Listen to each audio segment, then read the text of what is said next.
This is a graph of measurements, two different ones, they're on the same graph, that show ionizing, cosmic radiation, etc. due to altitude from 2 to 8 kilometers going left to right. And as you go up higher, you get the very, very nice little curve there from, let's say, 15 ion pairs per cubic centimeter to upwards of 100 higher up. And that's only 8 kilometers.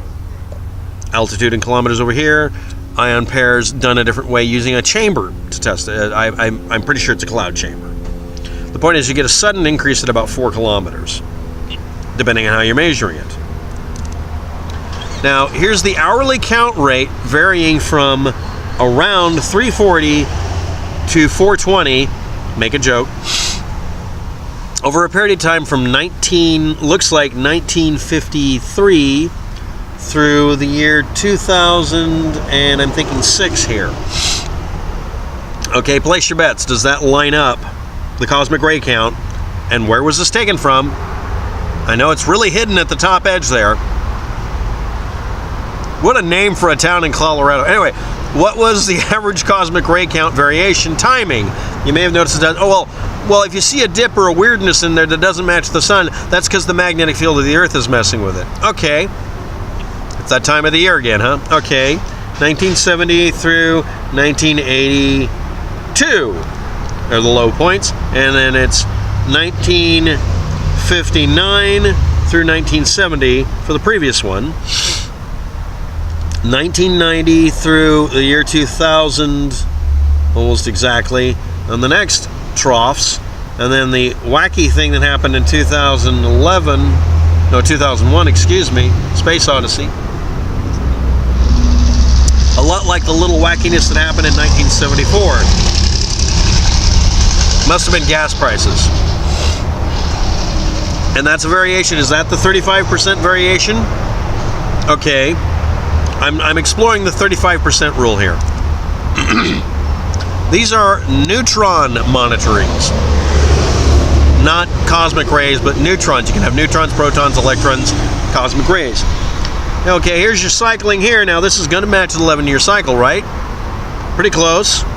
Those are the minimums right there. Solar cycles, right? What happened in 1991 that caused it to almost hit negative 25 percentile? This is percentile, by the way. Over the average, or under the average. What happened? That's actually worth exploring. I want Warble Garble to cover that. This is the heliosheath or whatever.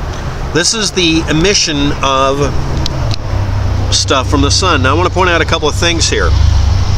The electromagnetic effects of the sun being a magnet and having a lot of variations around every 11 years means that it creates this sort of spirograph of behavior that swings out in space almost exactly like that. The stuff in the middle upper area was pointed that way and just kept going out.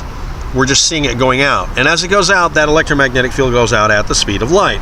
So it takes mere hours for the magnetic and electrical effects and some subatomic particles to travel unimpeded through the vast wastes of nothing in space that you get out into space. And according to this artist's rendition, it has a lot of physical variation in polarity as it radiates. Tiny variations create big variations at a distance in mere hours or days. How fast does the material itself from the solar wind actually move? Well, that's been listed. It doesn't travel the speed of light. And there's a fast and slow solar wind. So you have stuff moving at the speed of light, which is electromagnetic in nature, and photons. You have subatomic particles that go nearly that speed, but eventually do slow down. And you have material going off at much, much lower speed, taking upwards of decades to get out that far. You already knew where I was going to go with this, but this is a little wrinkle, pun intended, on the idea. So here we have the sun, earth, moon, Mars, yada yada, your mom. Then we have the termination shock, heliopause, that's where the speed from the sun's material runs into the interstellar medium and stops. This is on the front edge there. This is backwards from the other diagrams I'm going to show you. And you have the bow shock where all the termination velocity and heliopause stuff all culminates in chaos. And that's out by the Kuiper belt, and there's supposed to be a hydrogen wall out there. Okay, and I like that they included Pluto. This is an old one. Now this is the basis for the heliosphere existence. You may have noticed something, the distance, right? I said it would take hours or days for electromagnetic material and information and effects. Weeks. But it would definitely take years for material to get out there. Yeah, you knew this was going to happen, didn't you? So, when you measured that information, was it from the Voyager probe you got that 35% drop? Because the Voyager 1 probe exited the terminal shock and there was a sudden increase or decrease in various things. There's the bow shock of our whole solar system ramming in, and it creates a sort of a plasma halo. The heliosphere is asymmetrical. It's drawn out in a teardrop shape, correct? Okay, I'm going to point out a couple of things here. That's way far away from us. The accumulation of material that make up the edge of the heliosheath at the heliopause and heliosphere, that bubble we're wrapped in that you were specifying dropped or increased by 35%, is a cumulative effect over decades of material buildup. That's why it's doing this. And by the way, I'm going to point out something about the shape of this in a minute. But again, having a variation in a 5-year period of time is not going to change much in something that takes millennia to change. The heliosphere around our solar system probably doesn't change very fast because it can't, because it's the effect of material buildup mostly, not magnetic or electrical changes. The electromagnetic field, and therefore magnetic field, of the sun cannot propagate that rapidly. So you'd have to show a change now as being caused by something that happened to the sun decades ago, because that's real. If you want to make it instantaneous, it can't be either. You'd have to at minimum say it takes several hours or days.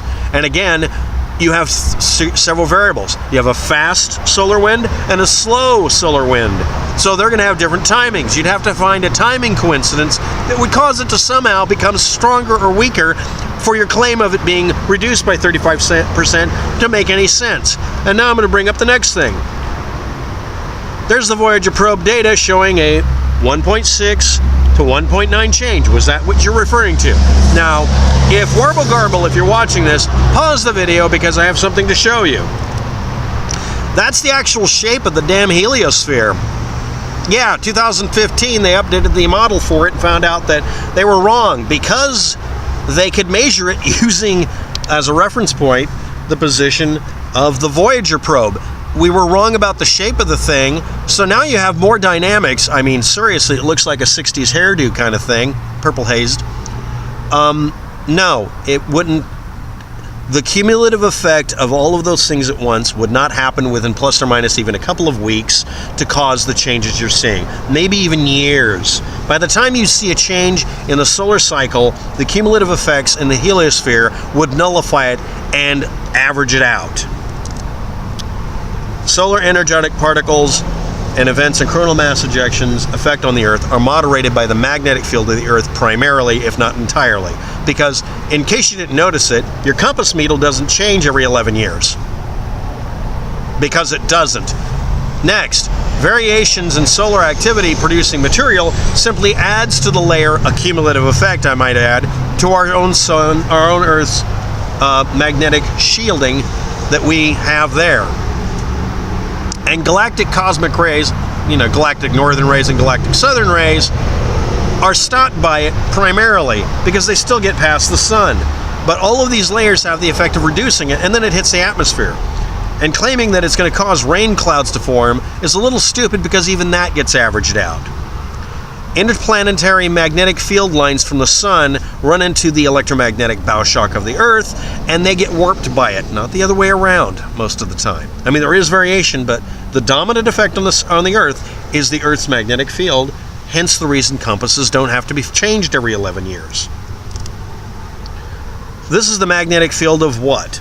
It's changing over what period of time from 8.3, let's call it, to 7.8.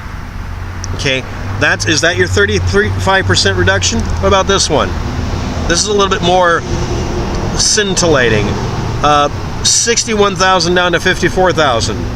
From 1900 to 2000. So that's 100 years of variation with a stable period, we'll call it, at 57,000 from, we're going to call it 1940s through the 1970s. I mean, it's not like it's clearly labeled what magnetic field it refers to. You may have noticed it doesn't have the cycling you're talking about. And it's the dominant characteristic for this. How about this one? This is estimated based on other proxy data. I guess 1776 was some sort of cosmic year. By the way, the graphs that are shown on religious sites show this only peaking at Christ's birth. I just thought I'd throw that under the bus. Axial dipole strength, the dipole strength of the Earth, versus incidental magnetic fields in your area. Milankovitch cycles are based on mixing the different waveforms that you have when you look at things and getting some data out of it.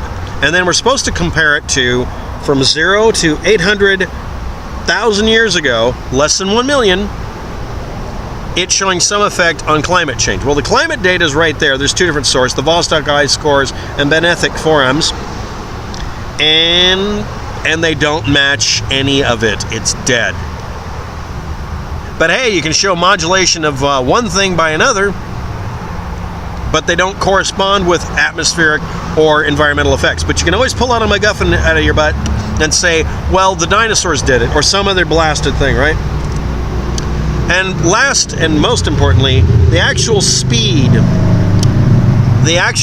of the solar wind over a 24-hour period of time, 600 kilometers per second down to 350 kilometers a second. That's a little bit more than 35% change. Are we talking averages over several years? Where's your data? Where's your rationale for this? For a 24-hour period of time, yes, the website actually says this, 600 to 350 for the solar wind. Obviously, a 2-to-1 ratio is a little bit bigger than 35. And it happened over a one-day period of time? No, it's 24 hours, not 12.